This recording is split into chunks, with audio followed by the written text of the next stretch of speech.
Bom dia, bom dia, bom dia. Coisa boa, né? Domingo de manhã, na casa do Senhor, para aprender um pouco mais a respeito dele. Não há lugar melhor no mundo que a gente poderia estar nessa manhã, senão na casa do nosso Deus. E que bom que você está aqui, o Senhor abençoe, que a gente possa, em nome de Jesus, ter um domingo abençoado. Gostaria que os irmãos abrissem a Bíblia em Provérbios capítulo 2. Provérbios capítulo 2, nós vamos ler do verso 1 ao 10. Provérbios capítulo 2, versículos de 1 a 10. Provérbios 2, de 1 a 10. Diz assim: Filho meu, se aceitares as minhas palavras e esconderes contigo os meus mandamentos, para fazeres atento à sabedoria o teu ouvido e para inclinares o teu coração ao entendimento, e se clamares por inteligência e por entendimento alçares a voz, se buscares a sabedoria como a prata e como tesouros escondidos a procurares, então entenderás o temor do Senhor e acharás o conhecimento de Deus. Porque o Senhor dá sabedoria e da sua boca vem a inteligência e o entendimento. Ele reserva a verdadeira sabedoria para os retos, é escudo para os que caminham na sinceridade. Guarda as veredas do juízo e conserva o caminho dos seus santos. Então entenderás justiça, juízo e equidade, todas as boas veredas. Porquanto a sabedoria entrará no teu coração e o conhecimento será agradável à tua alma. Amém. Senhor, é a tua palavra, Pai, que foi lida nessa manhã. Deus, é o teu ensinamento, Deus, que será ministrado nessa manhã. E o que clamamos, ó Pai, é por iluminação, ó Deus, do teu Santo Espírito, para que a gente possa, de fato, compreender, ó Deus, o que vai ser dito aqui, o que vai ser falado aqui, ó Pai, e aplicar em nossas vidas, ó Deus, no nosso dia a dia, ó Deus, para que a gente possa levar honra e glória ao nome do Senhor. O vaso é de barro, ó Deus, mas o tesouro é caríssimo. Pai amado, então que seja de fato visto aqui, refletido aqui, o tesouro que é a palavra do Senhor, o conhecimento advindo da tua palavra, Pai. Nos transforma o nosso coração, ó Deus, nos faz hoje um pouco mais parecidos com Cristo do que fomos ontem, ó Deus, a fim de que exaltemos, glorifiquemos o teu nome, ó Pai, e o façamos conhecido por onde quer que andamos. É o nosso desejo, ó Pai, e nós oramos no nome de Jesus. Amém. Meus irmãos, antes de mais nada, eu gostaria de convidá-los a procurar aí na internet, no YouTube da igreja, os estudos ministrados aqui nos domingos de manhã a respeito da cosmovisão. A família na cosmovisão cristã. Hoje a gente vai ver a educação na cosmovisão cristã. Mas eu gostaria de pedir aos irmãos que dessem uma olhada. E aquilo que não tiver na internet, pede o pastor para você dar uma lida em casa, porque é deveras importante o que a gente tem visto aqui. Muita coisa importante foi falada, muita coisa importante foi vista, muito foi ministrado, e a gente tem, infelizmente, o costume de esquecer as coisas.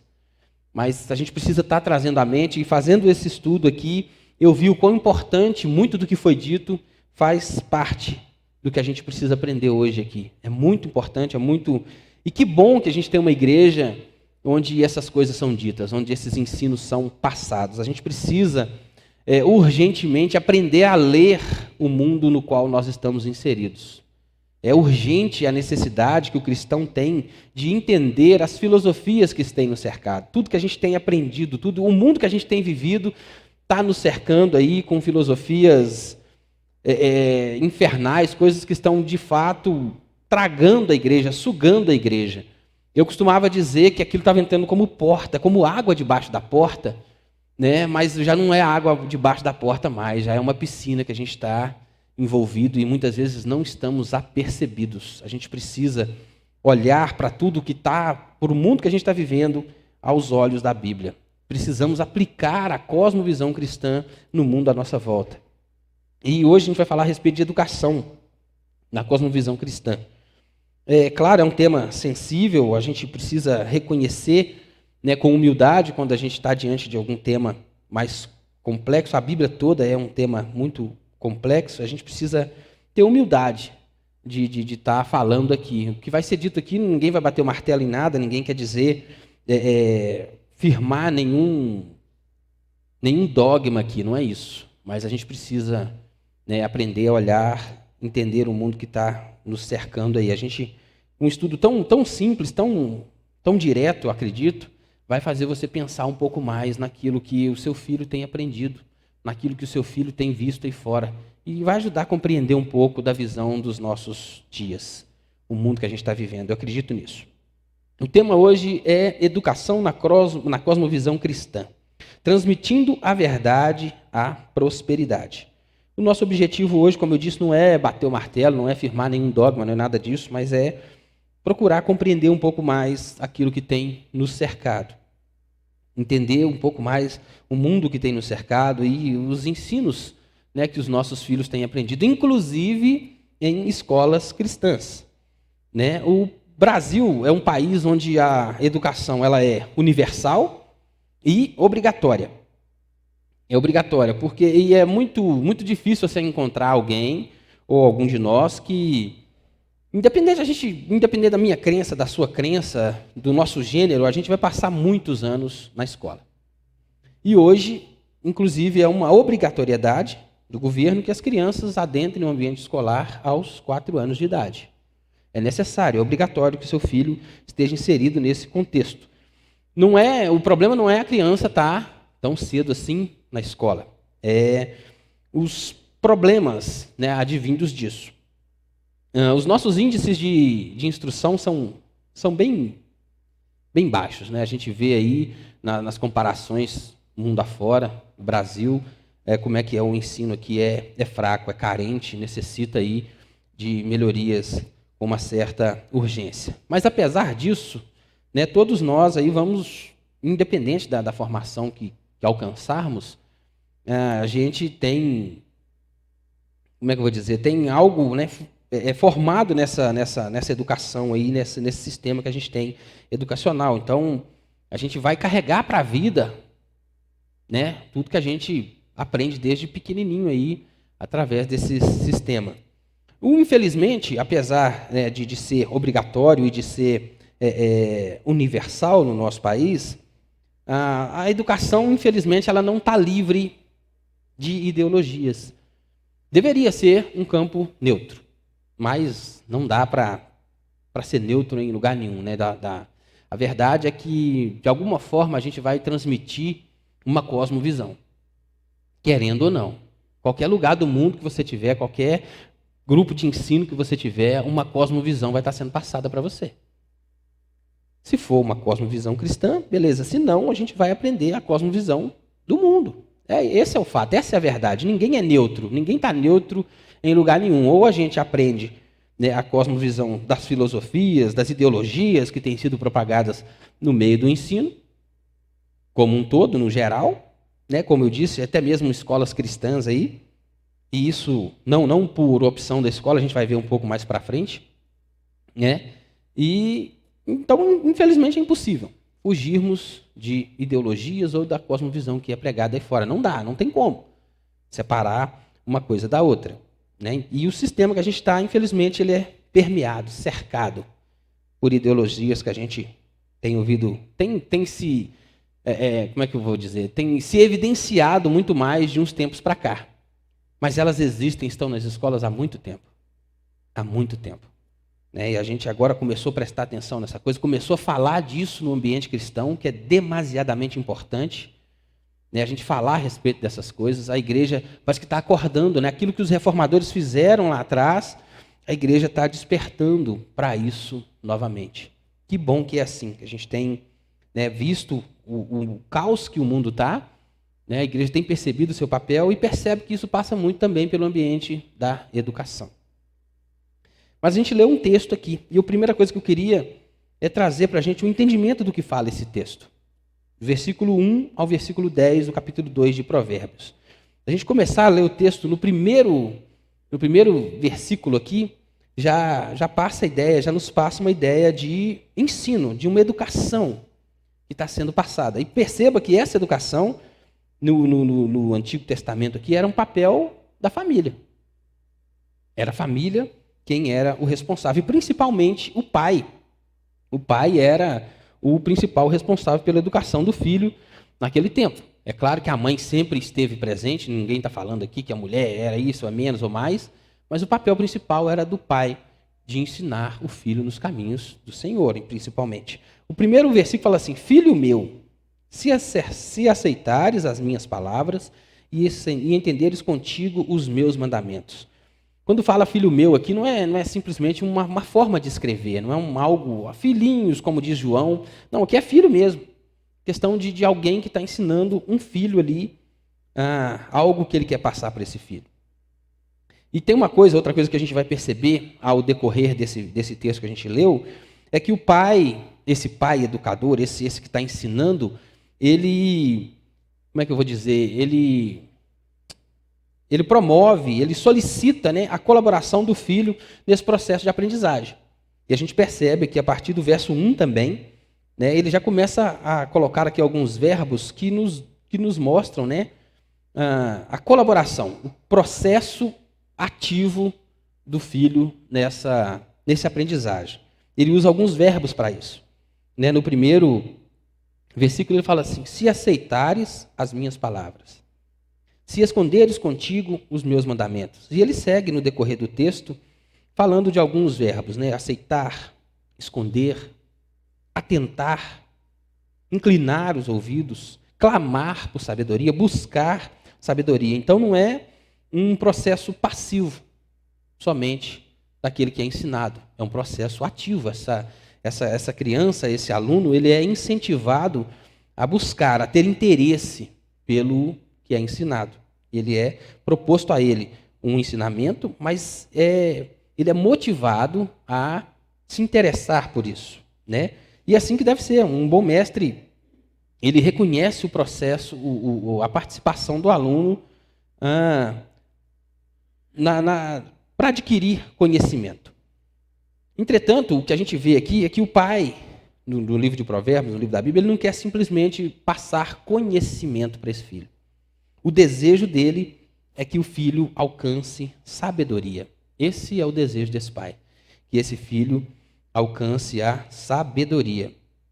Sabedoria não é simplesmente um conceito intelectual, não é algo só na mente, tem uma implicação moral, né?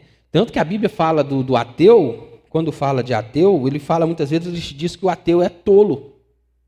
Aquele que é contra as palavras de Deus, aquele que não acredita em Deus, aquele que não crê nas verdades bíblicas, ele é chamado no Antigo Testamento, muitas vezes Provérbios, Salmos e alguns outros textos, a gente vê que essa pessoa é chamada de tolo, enquanto aquele que teme ao Senhor é tido como sábio. Inclusive, o Provérbios fala que o temor do Senhor é o princípio da sabedoria. Então, não é algo simplesmente intelectual, tem a ver também com a moral. Por isso, a verdade... no entanto, a sabedoria não é... Aqui fica um pouco mais... a sabedoria não é sinônimo de fé ou religião. Apesar de o sábio ser aquele, segundo a Bíblia, que procura os caminhos de Deus, que busca o Senhor, né, que teme ao Senhor, a sabedoria não é sinônimo de fé ou religião, não é isso. Sabedoria é um resultado prático do reconhecimento de que Deus julgará as nossas ações. Isso é ser sábio. É viver de uma forma prática, é praticar de alguma forma o que você aprendeu, sabendo que o Senhor vai julgar as suas ações. E ele vai julgar a ação do ímpio e o crente. Ninguém vai escapar do juízo de Deus. Ninguém vai escapar de ser julgado por ele. Tanto o ímpio quanto o crente vai ser julgado por isso. E o sábio é aquele que consegue praticar essas verdades, mas pensando dessa forma. Pensando que Deus um dia irá julgá-lo. E o texto segue nos dizendo que a sabedoria traz grandes recompensas. E esse mesmo Deus que requer de nós que sejamos sábios é quem nos recompensa.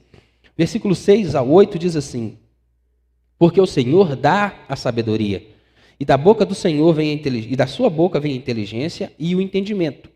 Ele reserva a verdadeira sabedoria para os retos. É escudo para os que caminham na sinceridade. Guarda as veredas do juízo e conserva o caminho dos seus santos.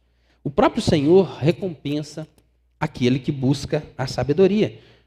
Agora basta saber se essa sabedoria, se essa recompensa é, de fato, Deus abençoando, né, diretamente a pessoa, ou se ela é o resultado dessa sabedoria adquirida. Eu acredito que são as duas coisas. É um misto aí, daquela ação ativa de Deus nos abençoando, porque buscamos sabedoria, e o próprio, né, a própria sabedoria gerada através desse processo. A gente aprende buscando a sabedoria, claro que a gente vai aprender a ser sábio, ter decisões melhores, tomar decisões mais sábias, viver de uma forma mais agradável. Isso é fruto da própria busca pela sabedoria, quanto de uma ação, eu acredito, direta de Deus. E no versículo 10 nos fala, né, do final de tudo isso, de onde chegaremos com tudo isso. Porquanto a sabedoria entrará no teu coração e o conhecimento será agradável à tua alma. Que bacana, né? Que coisa bonita. O Senhor requer de nós que busquemos a sabedoria, Ele nos abençoa nesse processo, Ele nos garante o que a gente precisa nesse processo, e no final de tudo, a gente terá um coração sábio e uma alma muito mais tranquila, muito mais abençoada, muito mais repleta da parte de Deus. Gostaria de fazer uma pergunta para os irmãos aqui. A gente sabe que no Brasil o sistema de educação é falho. A gente sabe que tem deficiências. Nada no mundo é perfeito, lugar nenhum é perfeito, mas o nosso está bem aquém do que deveria estar. Vocês acreditam que a deficiência no sistema educacional brasileiro consegue explicar os problemas que a gente vive na nossa sociedade? O grande ponto que eu quero destacar aqui é que o mundo aí fora prega isso. O secularismo prega que uma educação de qualidade torna o mundo melhor, um lugar melhor. Quanto mais educação, melhor o lugar para viver. E, de alguma forma, a educação contribui para isso, sim, é verdade, é claro que é.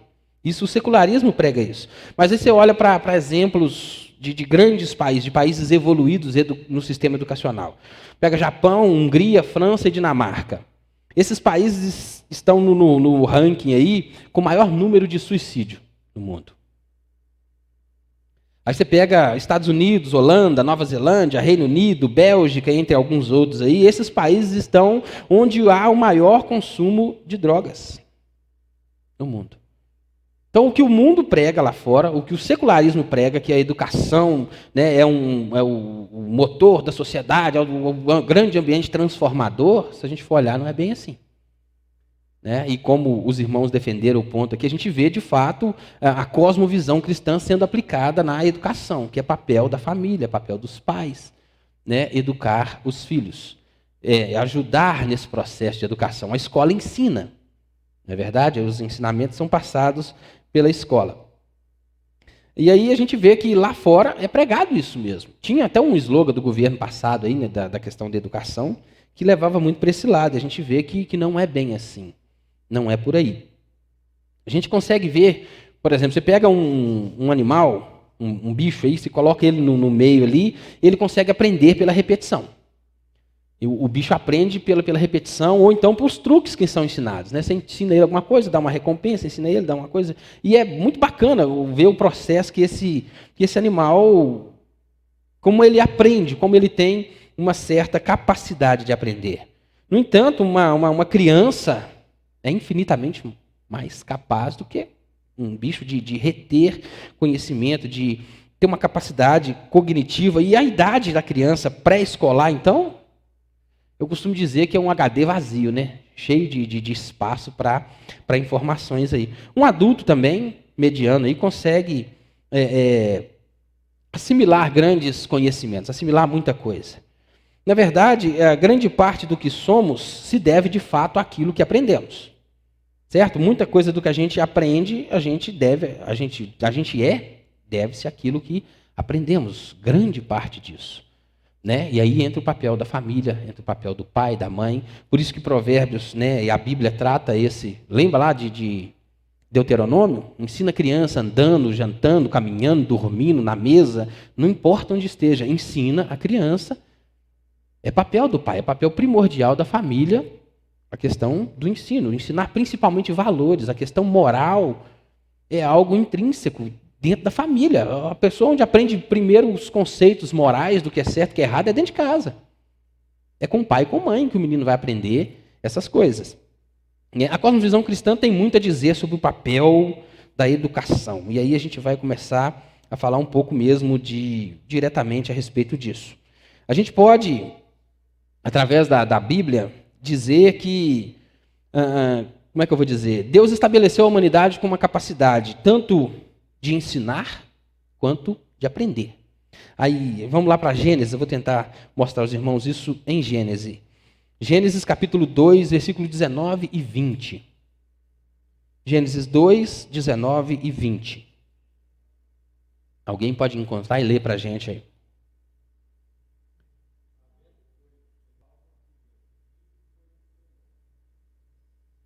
Isso foi o seu nome, tudo que Adão chamou. Você vê que Deus criou o jardim do Éden, colocou o homem ali e trouxe à presença do homem todos os animais para que o homem desse nome a eles.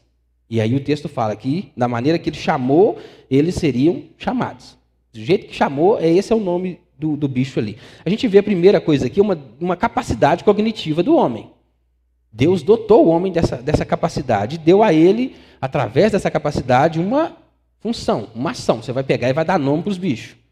E o texto fala, do jeito que você chamar, vai ser chamado.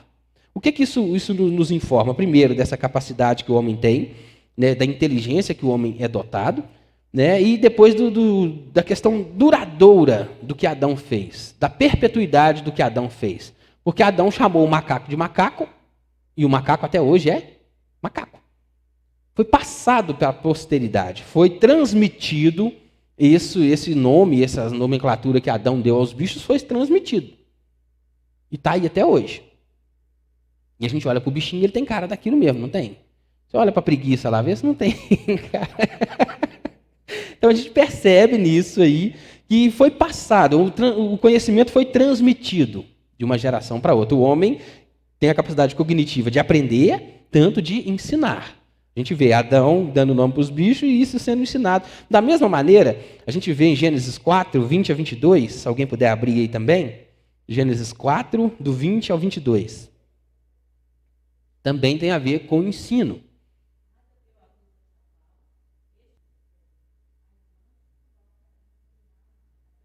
Só até o 22.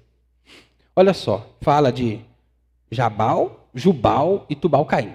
Jabal foi pai dos que habitam em tendas e criam gado. Quando diz que ele foi pai, o que isso quer dizer? Ele foi o primeiro de uma série de pessoas que seguiram o seu princípio, a sua forma de viver. Então, houve ali um ensinamento. Ele aprendeu a fazer aquilo, mas ele passou aquilo para frente. Certo? Aí depois... Inventor, a capacidade cognitiva do homem não existia antes dele. Então ele foi ali, criou a tenda dele, foi lá, pegou um bicho que estava solto na natureza, domesticou aquele animal e passou a criá-lo. Então ele foi o pai daqueles que habitam em tendas e que criam animais. O outro foi lá e criou um instrumento musical. Olha só.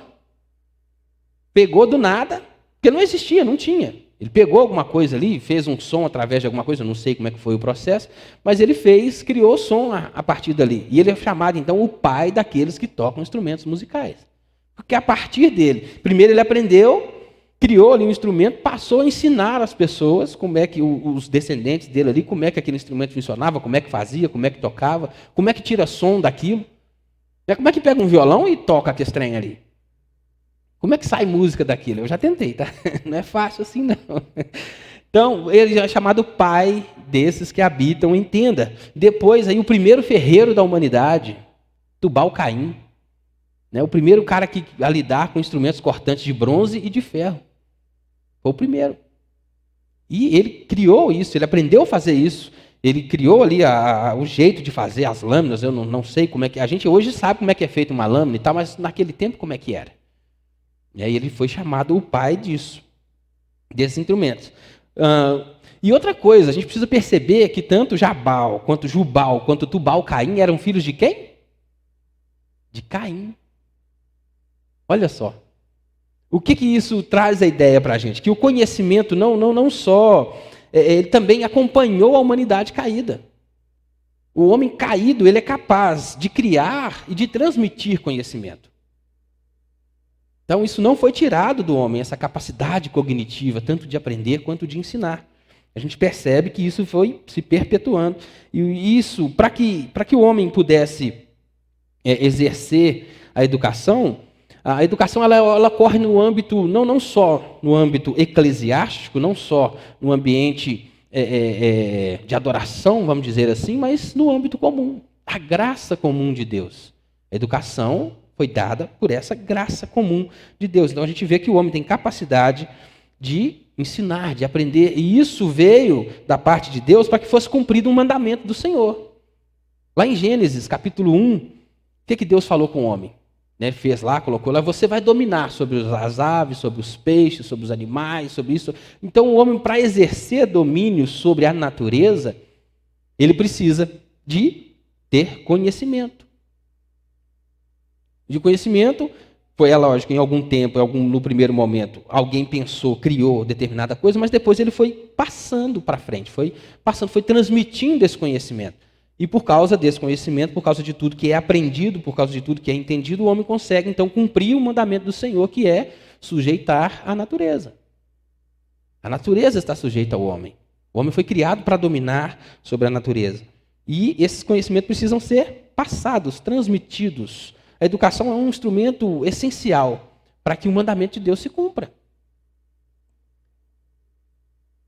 Não só isso, né? Quando a gente ensina da maneira correta, quando a gente ensina os preceitos bíblicos, quando a gente ensina a cosmovisão cristã, quando a gente aprende através disso, a gente também não só, como é que eu vou dizer, a gente aprende nesse mundo caído, mas a gente consegue de alguma forma atuar na preservação desse mundo, restringindo de alguma forma aí as consequências danosas e destrutivas do pecado. A ideia de ser sal na terra. Porque o homem bíblico, crente, ele compreende que tem determinados limites, ou até o homem caído mesmo, por causa de tudo que foi aprendido através das Escrituras. Muito do que a gente vê na sociedade aí está fundamentado na Bíblia, nos conhecimentos bíblicos, aquilo que Deus passou. E por isso que ainda não foi tão destruída. Dá uma desacelerada nesse processo de destruição que o homem causa na natureza, porque senão pode ter certeza, a gente já estava muito pior.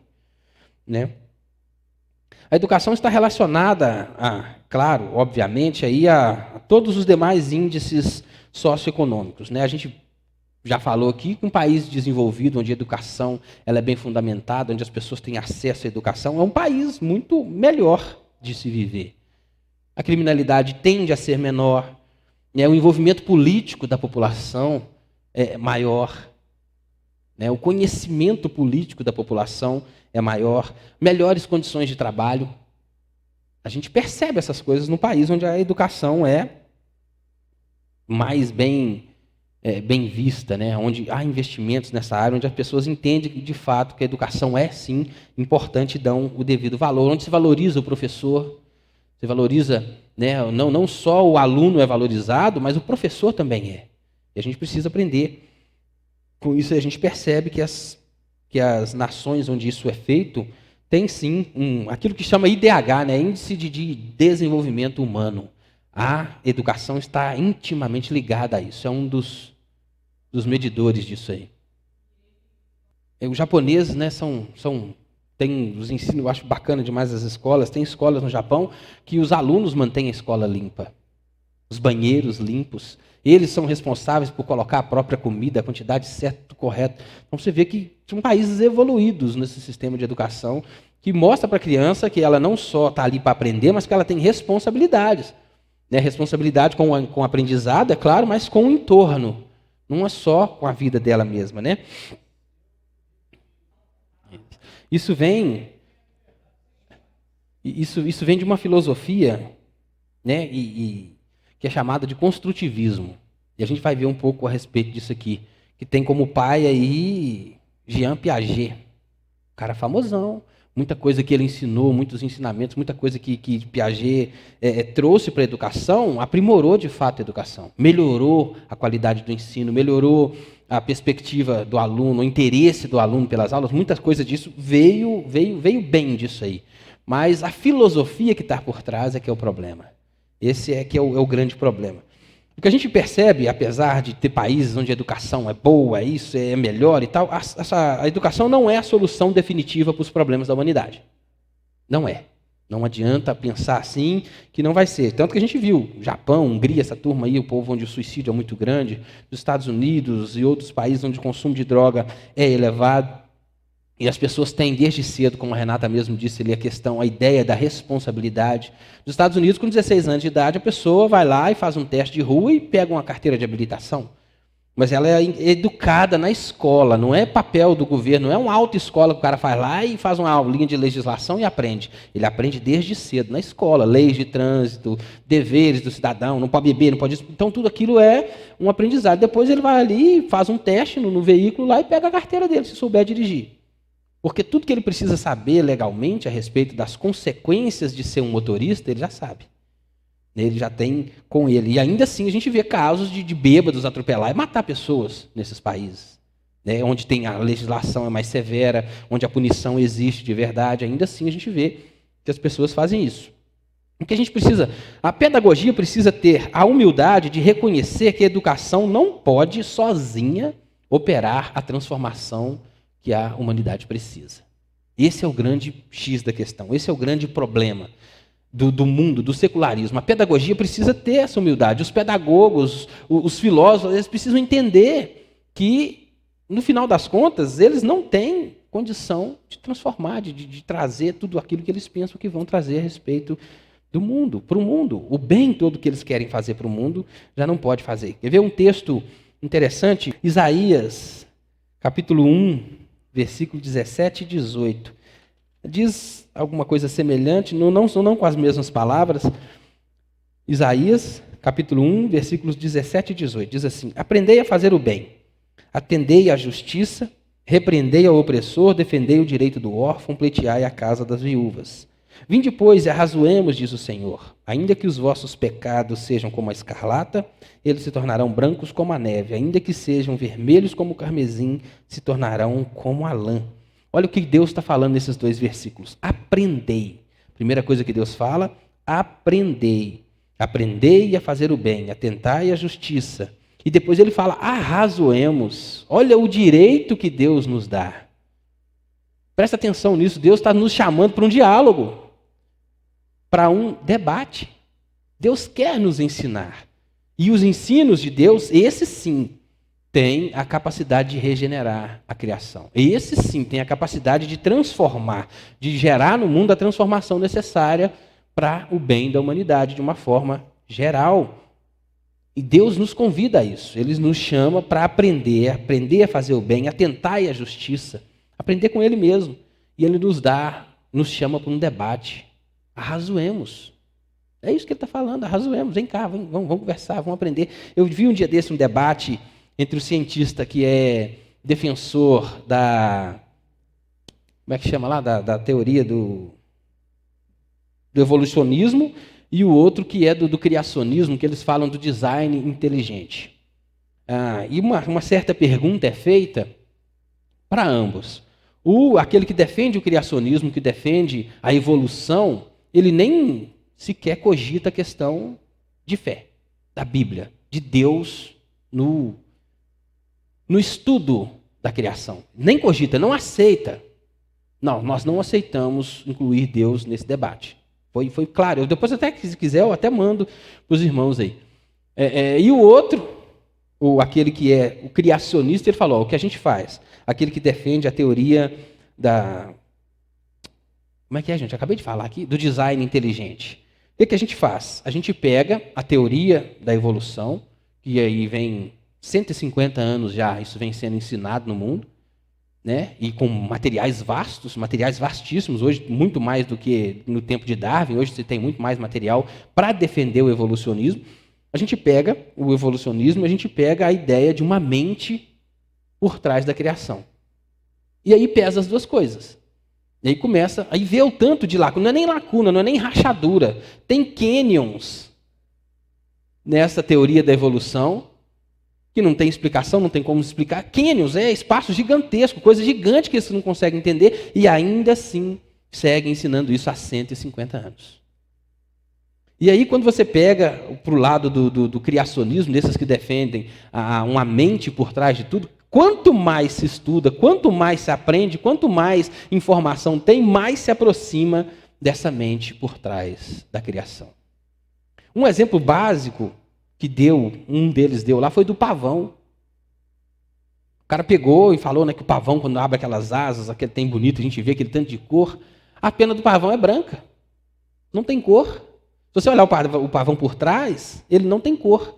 O que existe é um sistema de refração da luz, quando ele abre aquelas penas, é um cálculo matemático terrível de ser feito, mas existe ali uma matemática por trás. Exatamente onde aparecem as bolinhas, as cores, é uma refração de luz que alguém colocou aquilo ali.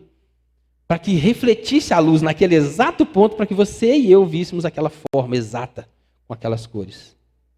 Uma mente por trás disso. Uma mente maravilhosa por trás da criação. E aí tem outros exemplos.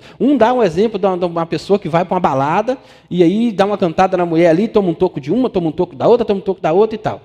E aí fala que a evolução defende que a mulher evoluiu e aí ela consegue perceber no macho se ele vai ser alguém capaz de cuidar de uma família, de criar filhos, que não sei o quê. Aí entra...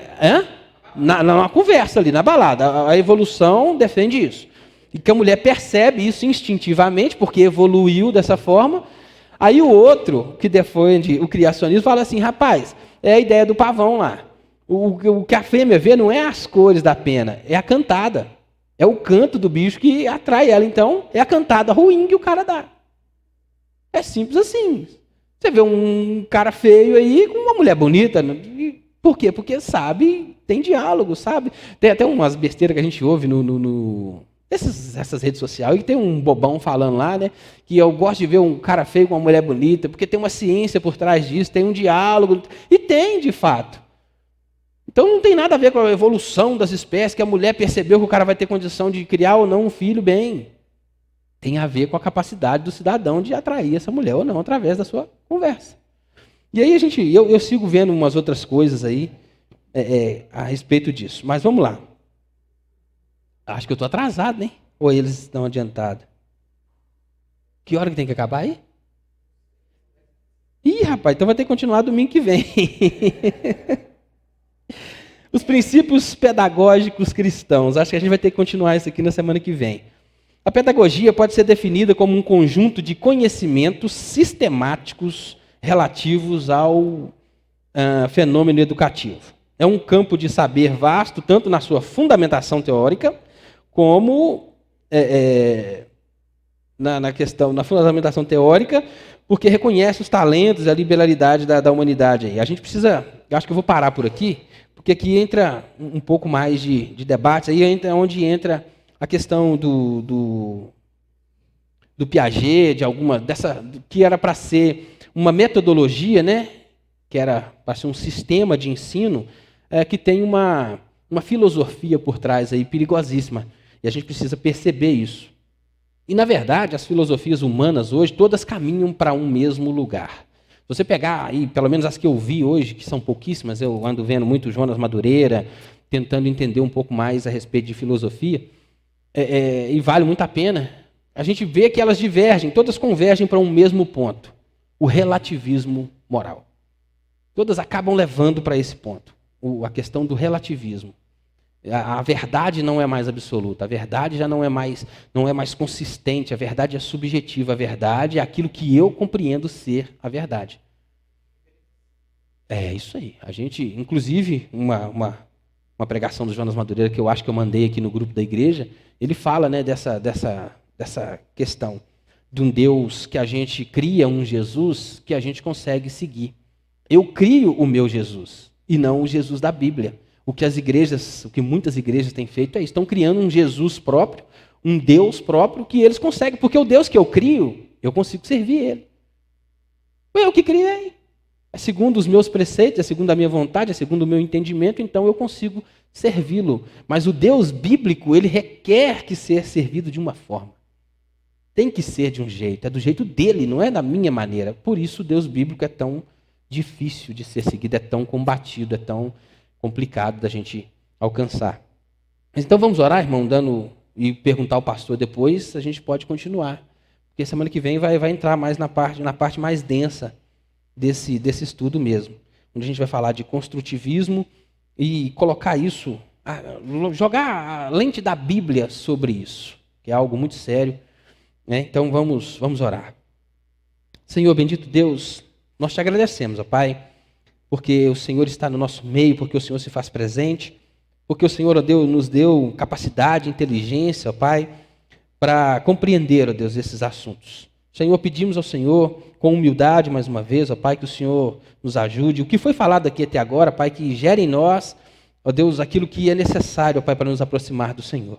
E nos ajuda, Deus, nos dá sede, vontade, anseio, ó Pai, de estar aqui de novo na semana que vem para continuar esse assunto que é tão importante para a nossa vida, para a nossa comunidade, para a igreja do Senhor. Nos ajuda, Deus, é o nosso pedido, é o nosso clamor, Pai amado, nessa manhã. Que o Senhor fale conosco, que o Senhor continue falando aos nossos corações, leva a gente para casa em segurança, esteja conosco, ó Deus, no almoço que vai ser preparado, na comunhão em família, que o Senhor seja assunto nas nossas mesas, ó Deus, que de fato, ó Pai, lembremos do Senhor, tenhamos tempo para Ti, ó Deus, porque viver sem tempo para o Senhor é viver perdendo tempo. Nós oramos agradecidos ao Senhor por esse domingo, por todos aqui presentes, ó Deus, e nós oramos no nome do Teu Filho Jesus. Amém.